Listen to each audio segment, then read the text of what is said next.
बहनों भाइयों, हम सबको एक बात को ध्यान में रखना होगा। रास्ते अलग अलग हो सकते हैं, लेकिन हर राह मंजिल तक पहुंचती है। हर राह मंजिल तक पहुंचती है, बशर्ते हमने राह सही चुनी है। और ये राह वही है जो हमारे सिद्धों ने, हमारे संतों ने, हमारे योगियों ने हम सबको दिखाई है। सनातन धर्म उसका एक विराट रूप है जो सबको अपने अंदर समाहित करता है। और सनातन धर्म के उन मूल्यों के प्रति हम सबका आग्रह होना चाहिए। धर्म एक ही है और वह सनातन धर्म है। बाकी उपासना कितना हो सकती है, पंथ हो सकते हैं, संप्रदाय हो सकते हैं। हर देश, हर काल, हर परिस्थिति में जो अपनी जीवंतता को बनाए रखा है, बिना डिगे, बिना हटे, बिना झुके, वह बना रहा है। और इसीलिए दुनिया के अंदर बहुत कुछ आए, बहुत कुछ चले गए, बहुत सारे लोग आए, बहुत सारे लोग चले गए, लेकिन सनातन धर्म अपनी इस अनवरत यात्रा को सम और विषम परिस्थितियों का सामना करते हुए निरंतर बनाए हुए है। कुछ कालखंड में कुछ बैरियर आए होंगे, कुछ बाधाएं आई होंगी, कुछ चुनौतियां आई होंगी। अगर हमने बाधाओं का सामना नहीं किया, वे कुछ दिन तक, कुछ देरी तक उन्होंने समाज को चुनौती दी होगी, सनातन धर्मावलंबियों को चुनौती दी होगी। लेकिन जब एकजुट होकर के स्वर एकजुट होकर के निकल पड़ा और एक स्वर में पूरा भारत बोल पड़ा, तो विजयश्री का वर्णन करने में बहुत देर नहीं लगती है। याद रखना, आज भारत जिस बात की अनुभूति कर रहा है, वो अनुभूति हम सबके सामने है। अयोध्या में मर्यादा पुरुषोत्तम भगवान श्री राम के भव्य मंदिर के निर्माण का कार्य पूरा हो चुका है। 22 जनवरी को 500 वर्षों के इंतजार के बाद प्रभु राम अपने भव्य मंदिर में विराजमान होंगे। हर भारतवासी प्रफुल्लित है। दुनिया के अंदर जहां कहीं भी सनातन हिंदू धर्मावलंबी है, वह आज अपने इस गौरवशाली परंपरा पर गौरवान्वित हो रहा है। और दुनिया के अंदर हर दबी कुचली शोषित सभ्यता और परंपरा को एक नया जीवन मिला है कि 500 वर्षों के बाद अगर अयोध्या में प्रभु राम का मंदिर बन सकता है, तो दुनिया के अंदर हर कार्य संभव हो सकता है जो सत्य के नजदीक होगा, वो अवश्य प्राप्त होगा। लेकिन इसके लिए प्रयास करने पड़ेंगे। विभाजनकारी शक्तियों से हमें स्वयं भी दूरी बनानी पड़ेगी, एकजुट होकर के कार्य करना होगा। अंततः शाश्वत शांति और शाश्वत कल्याण का मार्ग केवल और केवल सनातन धर्म ही दे पाएगा। और आज सनातन धर्म के उन मूल्यों और आदर्शों पर चल करके ही भारत समृद्धि की नित नए प्रतिमान स्थापित कर रहा है। आपने देखा होगा जब प्रधानमंत्री मोदी जी ने देश की आजादी के अमृत महोत्सव वर्ष को संबोधित करते हुए देशवासियों को एक ही संदेश दिया कि हमने देश की आजादी के 75 वर्ष को व्यतीत कर लिए। अब अगले 25 वर्ष की एक कार्य योजना हम सबको बनानी होगी। 2047 पता नहीं उस समय कौन रहता कौन नहीं रहता, लेकिन हमारी आने वाली पीढ़ी जरूर रहेगी। और इस संकल्प के साथ उन्होंने कहा 2047 हर भारतवासी का संकल्प दिवस बनना चाहिए। इस बात का संकल्प पंचप्रण का, ये संकल्प हमारे यहां हर मांगलिक कार्यक्रम के पहले लिया जाता है। इसमें पीढ़ी दर पीढ़ी हमारे पूरे के पूरी परंपरा के बारे में पढ़ा जाता है। हम किस परंपरा में पैदा हुए, कौन गोत्र है, कौन हमारा क्या विरासत है, अपने पूर्वजों के बारे में बताते हुए और फिर आगामी भविष्य के बारे में संकल्प के साथ हम आगे बढ़ते हैं। और यही पंचप्रण आजादी के अमृत महोत्सव वर्ष में प्रधानमंत्री मोदी जी ने भारतवासियों को स्मरण कराया है।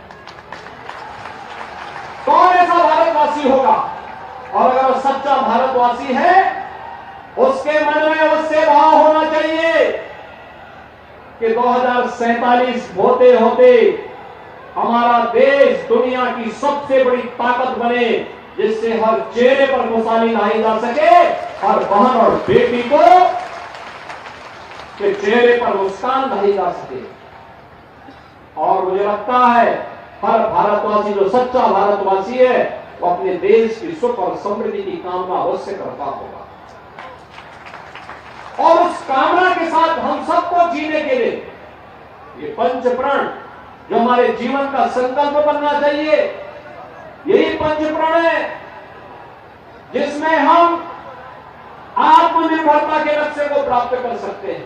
आत्मनिर्भरता का यही लक्ष्य जिसके लिए प्रधानमंत्री मोदी जी ने कहा वोकल फॉर लोकल, स्थानीय परंपरा, लोक परंपरा होगी, लोक व्यवसाय होगा, लोक उद्यम होगा, लोक परंपराएं होंगी, लोक कथानक होंगे, लोक से जुड़ी हुई जो चीजें हैं, उन चीजों को हम लोग जब जैसलमेर क्षेत्र में आते हैं, यहाँ जल प्रबंधन का उत्तम माध्यम लोगों ने अपनाया। बरसात सबसे कम होती है, लेकिन जल का प्रबंधन कैसे होना चाहिए, और जल प्रबंधन के लिए प्रधानमंत्री जी ने जब जल शक्ति मंत्रालय का गठन किया, तो जल शक्ति मंत्री के रूप में जोधपुर के सांसद श्री गजेंद्र सिंह शेखावत जी का ही चयन किया।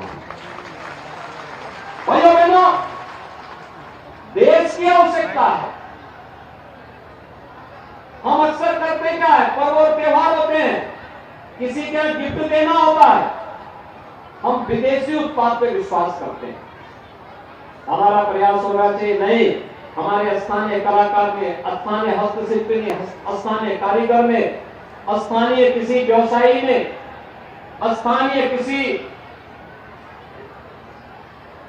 सूक्ष्म लघु मध्यम उद्यम से जुड़े हुए किसी कारीगर में अगर वह प्रोडक्ट बनाया है, वह उत्पाद तैयार किया है, हम उसका क्रय करें और फिर उसी को किसी को गिफ्ट के रूप में देना, वही दे। क्यों हम विदेशी कार्यों के चक्कर में पड़ते हैं, विदेशी चीजों के, विदेशी प्रोडक्ट के पीछे क्यों भागते हैं? अपने उत्पाद को अच्छा बनाना, उत्कृष्टता की श्रेणी में पहुंचाना, उसकी ब्रांडिंग करना, वैश्विक मंच तक उसको पहुंचाने का कार्य करना, आत्मनिर्भरता के लक्ष्य की ओर अग्रसर करेगा। मोदी जी ने दूसरा संकल्प सुनाया था कि दूसरा संकल्प क्या होना चाहिए, गुलामी के अंशों को सर्वथा समाप्त कर दें। हम गुलामी की मानसिकता के साथ नहीं जी सकते। दुनिया अच्छी है और हम बुरे हैं, ये नहीं सोच सकता।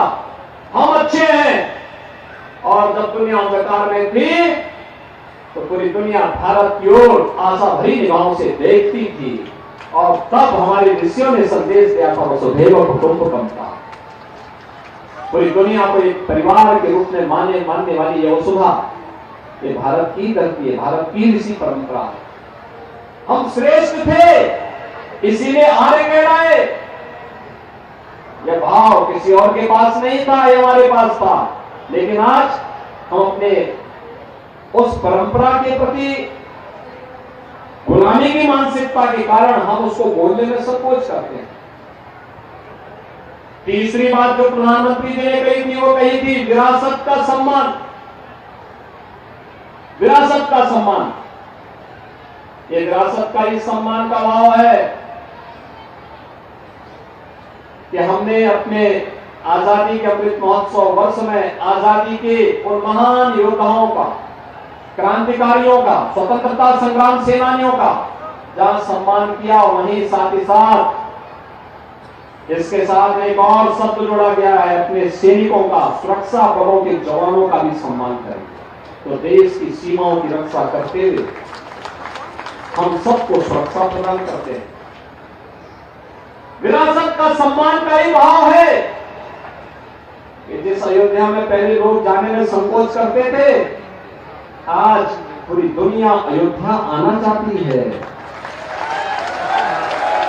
मुझे याद है 2017 में जब मुझे मुख्यमंत्री बनाया गया था, मैं अयोध्या में, मैंने कहा दीपावली तो मैं अयोध्या नहीं मनाऊंगा।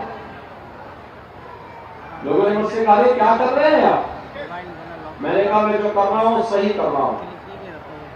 अरे आपके खिलाफ एक माहौल चलेगा। तो मैंने कहा क्या हम लोग कोई अपने पक्ष में करने के लिए थोड़ा आ रहे हैं? हम तो यही चाहते हैं कि प्रभु के चरणों में अगर कुछ भी गलत भी कोई हमारे लिए बोल दे तो बोलने दीजिए, लेकिन हम अयोध्या जाएंगे और दीपावली अयोध्या में ही मनाएंगे।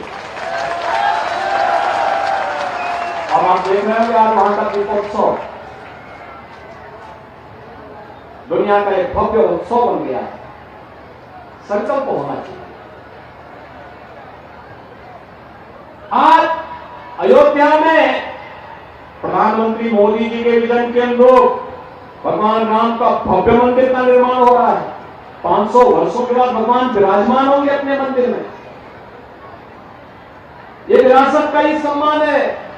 मैं पिछले दिनों शेखावत जी के साथ यहां आया था। नीलकंठ महादेव के मंदिर को मैंने देखा, कितना भव्य मंदिर बना, और वहां भी 1400 वर्षों के बाद उस मंदिर को फिर इतना भव्य स्वरूप दिया गया। भाइयों बहनों, ये विरासत का सम्मान यही है। एकता और एकात्मता के लिए कार्य करना चौथा संकल्प है। एकता और एकात्मता के लिए बांटने वाले तत्व होंगे, ये जाति के नाम पे बांटेंगे, तमाम वादों के आधार पर विभाजन करने का प्रयास करेंगे। हमें इनके बहकावे में नहीं आना है। हमें तो एक ही हमारी राष्ट्रीयता है, वो भारतीय है। हमारा एक ही धर्म है, वो सनातन धर्म है। हमारा एक ही देश है, वो भारत है। हम अपने देश के लिए, अपने सनातन धर्म के लिए, अपनी राष्ट्रीयता के लिए समर्पित भाव के साथ कार्य करेंगे। और इस भाव के साथ जब हम कार्य करते हैं तो फिर एक जाति के बंधन में हमको कोई बांधने का दुस्साहस नहीं कर सकता है।